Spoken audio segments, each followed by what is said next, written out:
Hey, this is Chuck. This is Retirement Ain't Easy. And this video is an album of the month.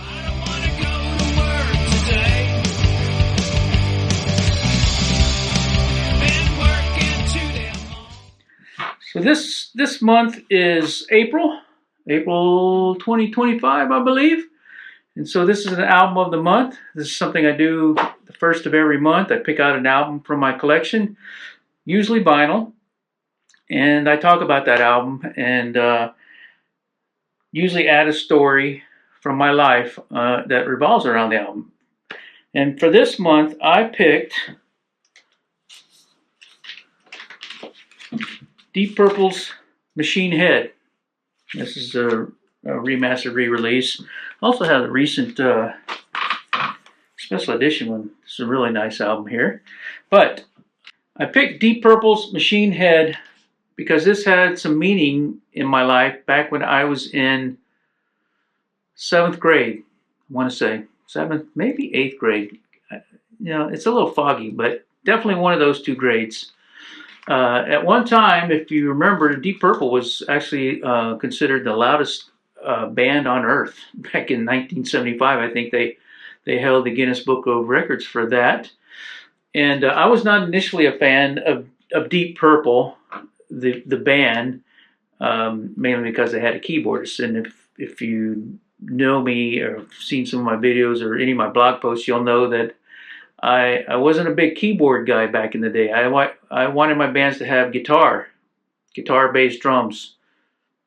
That was just me. But this is one of the albums that kicked off that change in thinking.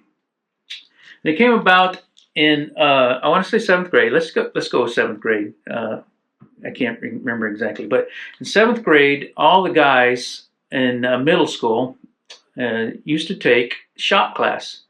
That's what you did. The guys went to shop class. The girls went to art and music, and that was just the way it was. One day in shop class, I got a little unruly and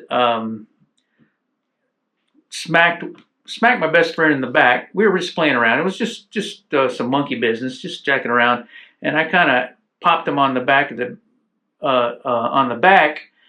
and the shop teacher, who I cannot remember his name,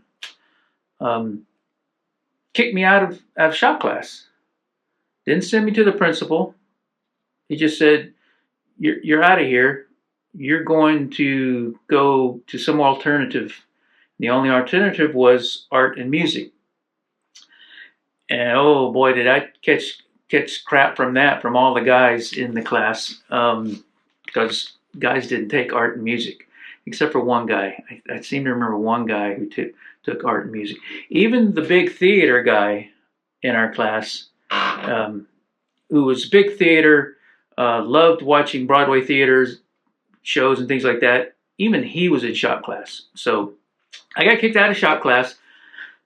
I went to art and music the next day. We had shop/art music on, I think, Tuesday, Thursday, so twice a week, basically.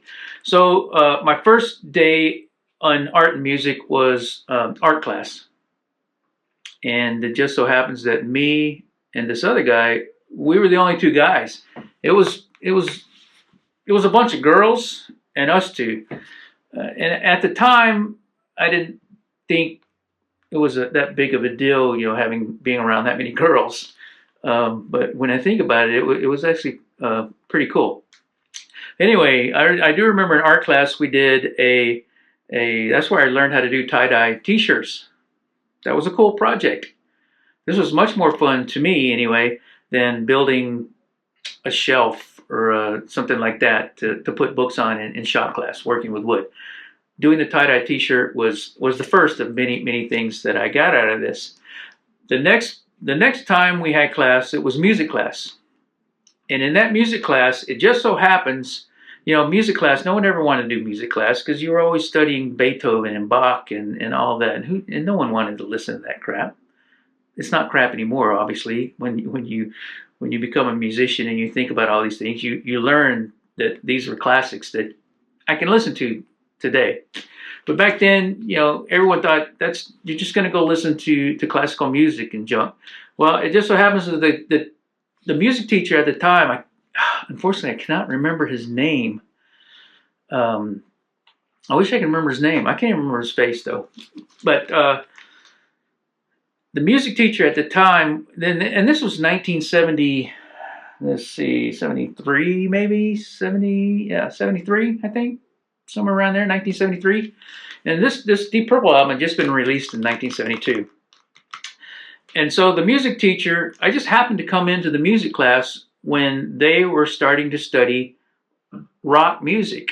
And, you know, in the 70s and 60s and 70s, and well, the 50s obviously, but 50s, 60s, 70s, that's when rock music came about. You didn't study that in music class. You studied Beethoven, Bach. So this was a great thing to happen to me during my formative years as a 7th or 8th grader. So we started studying rock music, and the first album he pulled out was Deep Purple's Machine Head. And we actually listened to this in class. And this coincided with the right after I had started learning playing guitar. The summer of my 6th grade year, which would have been 73. Yeah. Summer of 73, I took my first guitar lessons. And so then I got up in this class in the fall of 73, in music art class in fall of 73. And we started listening to rock music. And I was flabbergasted. Well, first of all, that we were able to study rock music. So we started studying this. We actually got to listen to this album in class. And the girls were like, the girls really didn't get into it. But me and the other guy, we enjoyed it. We loved it. We were already listening to rock music as it was. So listening to rock music in school was 100 times better. And it became my favorite class, both art and music. I mean, doing tie-dye t-shirts and listening to Deep Purple. What else do you need for a 7th grader, which is about, what, a 13-year-old? Yeah, about 12 or 13 years old is what I was back then. After that, I started getting into other groups that had keyboardists. Like I said, I wasn't a big keyboards fan, but this turned me on to keyboards. And I started listening to Yes. That was one of the albums we got to listen to in class. In-A-Gadda-Da-Vida was another. Uriah Heep.